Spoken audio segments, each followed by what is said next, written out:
1 Oktober 1965, sejarah resmi mengatakan ini adalah pemberontakan PKI. Tapi apa benar begitu? Mantan Menteri Subandrio punya cerita lain. Sebuah skenario kudeta merangkak yang dirancang rapi oleh Soeharto dengan dua kelompok kunci dari Kodam Diponegoro. Satu kelompok dikorbankan, satu lagi dipakai untuk menguasai Indonesia selama 32 tahun.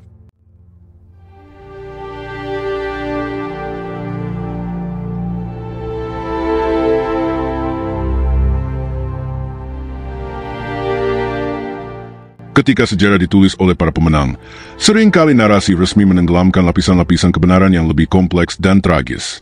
Dalam konteks Indonesia, peristiwa 1 Oktober 1965, yang selama Orde Baru dikemas sebagai penumpasan pemberontakan PKI, menyimpan begitu banyak teka-teki dan konspirasi di balik layar. Salah satu sudut pandang yang menarik datang dari Subandrio, tokoh penting Orde Lama sekaligus korban langsung pembersihan politik pasca G30S.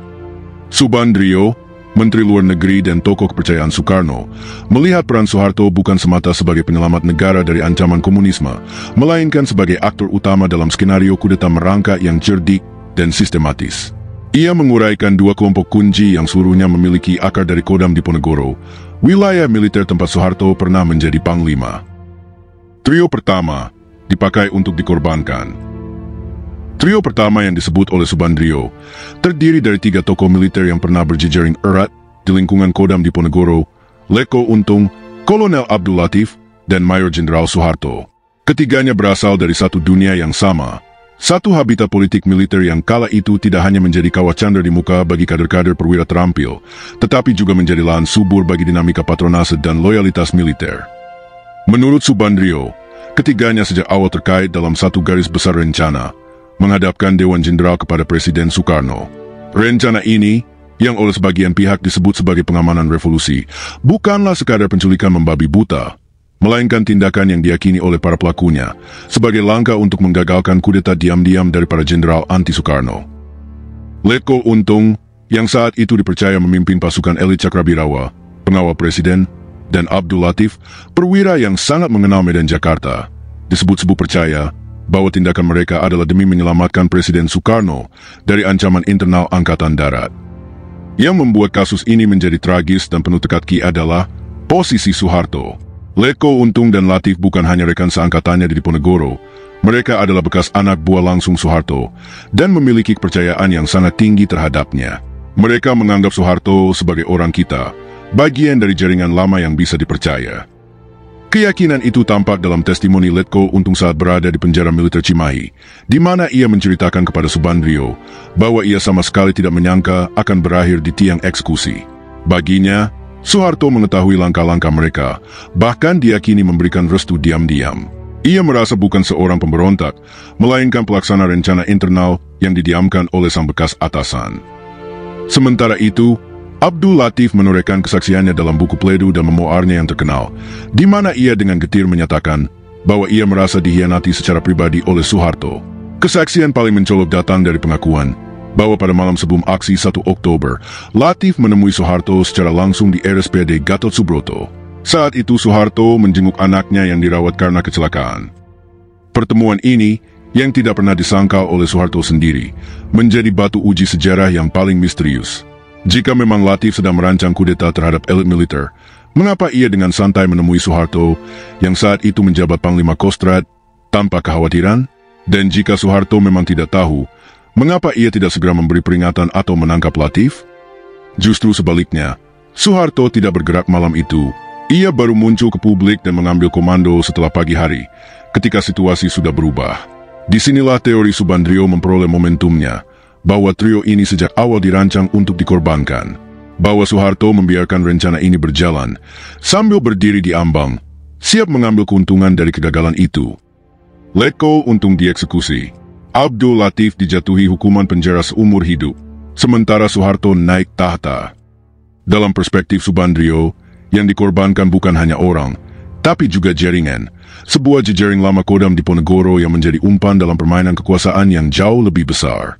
Dengan menyingkirkan Letko Untung dan Latif sebagai pelaku utama, Soeharto bisa mencuci tangannya dari keterlibatan, sekaligus membentuk narasi baru bahwa ia adalah penyelamat bangsa dari komplotan komunis dan pengkhianat. Ironisnya, Mereka yang semula merasa berjalan bersama, justru berakhir menjadi pion dalam papan catur yang tak mereka kuasai. Sejarah, dalam versi Subandrio, tidak ditulis oleh pemenang yang jujur, melainkan oleh mereka yang paling pandai menyembunyikan jejaknya. Trio kedua dipakai untuk mengokohkan kekuasaan. Jika trio pertama, Letkol Untung, Kolonel Latif, dan Soeharto, adalah pion dalam babak pembuka drama politik tahun 1965, maka trio kedua, Soeharto, Yoga Sugomo, dan Ali Murtopo, berfungsi sebagai arsitek dalam pembangunan fondasi kekuasaan yang kokoh dan terencana. Mereka bukan lagi aktor bayangan dalam konspirasi, melainkan tokoh utama dalam konsolidasi dan perluasan pengaruh militer setelah tumbangnya kekuasaan Soekarno. Yoga Sugomo dan Ali Murtopo adalah dua perwira intelijen yang sangat cerdas, piawai dalam operasi psikologis dan permainan politik. Mereka adalah produk yang sama dari lingkungan Kodam Diponegoro, tempat Soeharto pernah membangun jaringan kekuatan dan loyalitas. Tidak seperti Letkol Untung dan Latif yang dibiarkan terjerembab dalam tragedi, dua nama ini justru dipilih, dirawat, dan diberi peran sentral dalam skenario pengambil alihan kekuasaan. Yang menarik, keduanya memiliki sejarah panjang membantu karir militer Soeharto. Ketika Soeharto bermanuver untuk menjadi Panglima Kodam Diponegoro pada akhir tahun 1950-an, Ali Murtopo adalah salah satu perwira muda yang memainkan peran penting. Ia dikenal memiliki kepekaan intelijen dan kemampuan menjalin aliansi strategis di lapangan. Sementara Yoga Sugomo, dengan jejaring internasionalnya, memberi Soeharto dimensi lain, akses kepada informasi global dan diplomasi militer yang sangat dibutuhkan untuk membangun citra pemimpin baru di mata dunia. Pemanggilan Yoga Sugomo dari Yugoslavia ke Jakarta pada Januari 1965, hanya beberapa bulan sebelum meletusnya G30S, bukanlah keputusan biasa. Soeharto, yang kala itu memimpin Kostrad, secara pribadi menariknya pulang dan menempatkannya sebagai kepala intelijen Kostrad.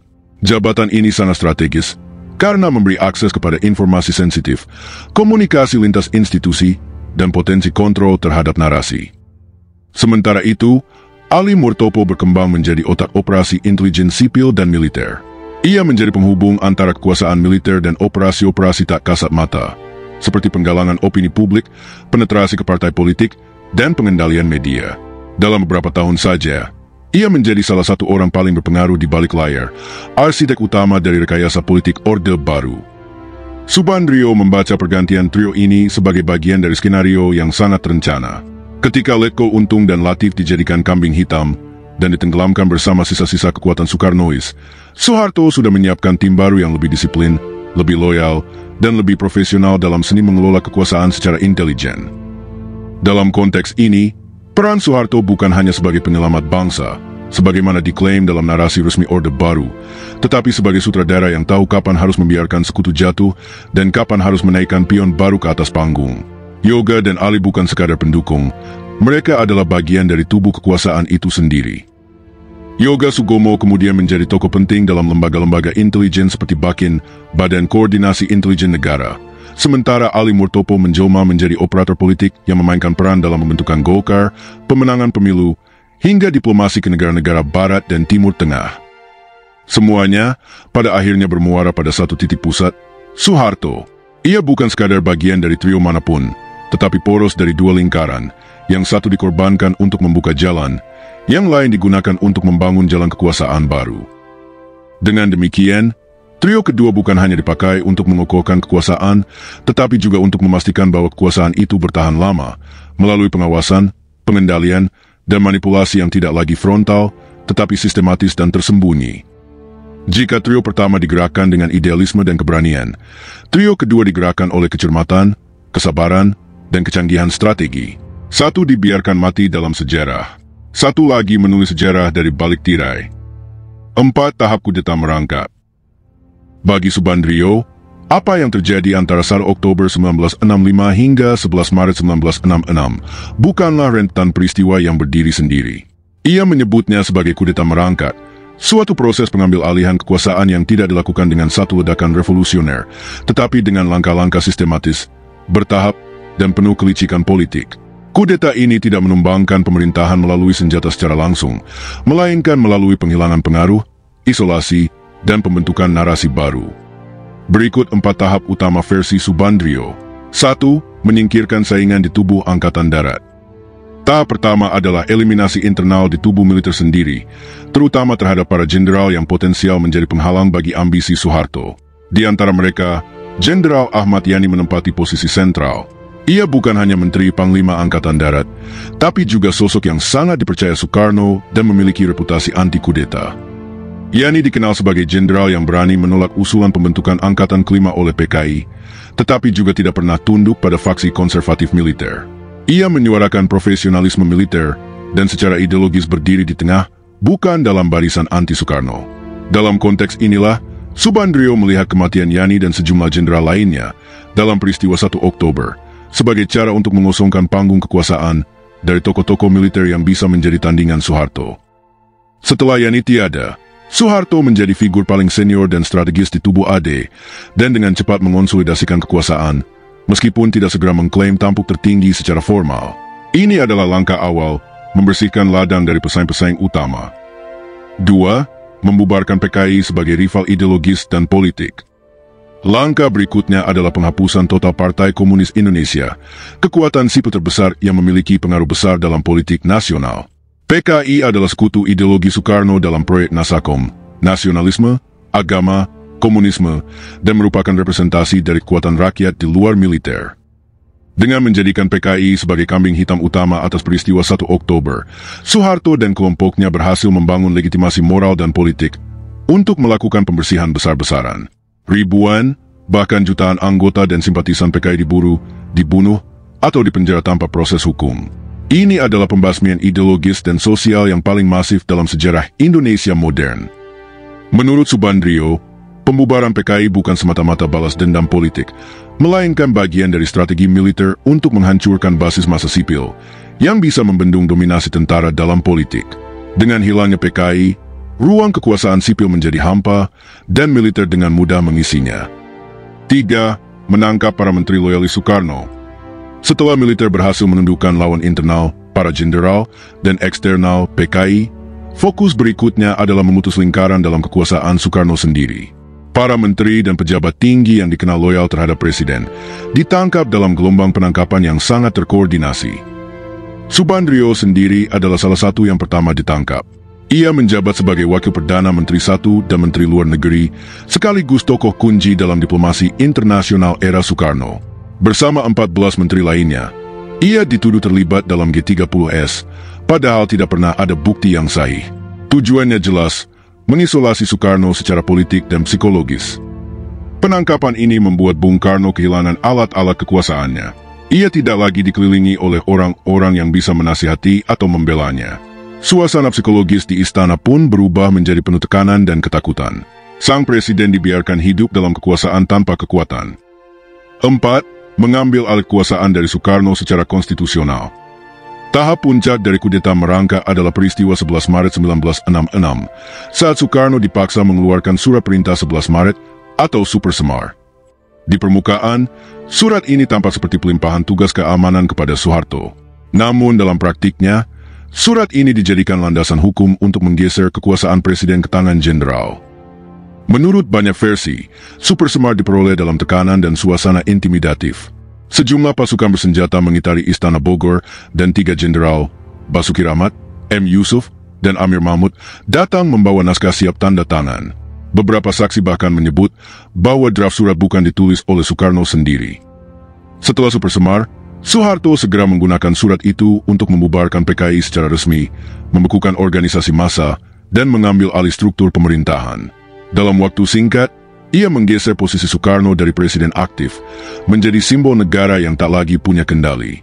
Tahun 1967, Soekarno secara resmi dilucuti dari kekuasaan, dan tahun 1968 Soeharto disahkan sebagai Presiden Republik Indonesia yang baru. Kudeta merangkak yang diamati oleh Subandrio bukanlah kudeta dalam pengertian klasik, tanpa tank yang menggulung istana, tanpa pemboman pusat kekuasaan. Ia adalah kudeta dengan wajah legalistik, narasi resmi, dan permainan persepsi. Perlahan tapi pasti, satu demi satu batu pijakan kekuasaan Soekarno dihancurkan, hingga ia berdiri sendirian dan jatuh.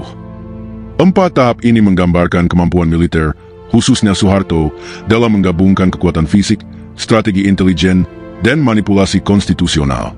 Kudeta ini bukan hanya mengambil alih negara, tetapi juga mengganti arah sejarah Indonesia dari negara dengan semangat revolusi dan poros dunia ketiga menjadi negara dengan stabilitas semu, pembangunan terpusat, dan represi sistematis terhadap perbedaan. Dan semuanya dimulai bukan dari medan perang, tapi dari ruang rapat, jaringan komando, dan surat dengan tanda tangan. Penutup, sejarah yang perlu dibaca ulang. Pandangan Subandrio membuka tabir bahwa G30S bukan hanya soal konflik ideologi antara komunis dan militer, tetapi juga tentang perebutan kekuasaan dalam tubuh Angkatan Darat sendiri. Keterlibatan dua kelompok dari Kodam Diponegoro dan bagaimana satu kelompok dikorbankan, sementara kelompok lain diangkat ke puncak kekuasaan, menunjukkan betapa rumit dan kelamnya permainan politik militer saat itu. Sejarah Indonesia modern tidak bisa dipahami hanya dari narasi resmi. Ia perlu dibaca ulang dari kesaksian mereka yang disingkirkan, dituduh, dan dibungkam, karena kadang dari situlah kita menemukan serpihan-serpihan kebenaran yang lebih jujur. Jika menurutmu kisah ini membuka lapisan sejarah yang selama ini tersembunyi, bantu kami dengan like, subscribe, dan share ke teman-temanmu. Suara-suara sejarah alternatif harus tetap hidup,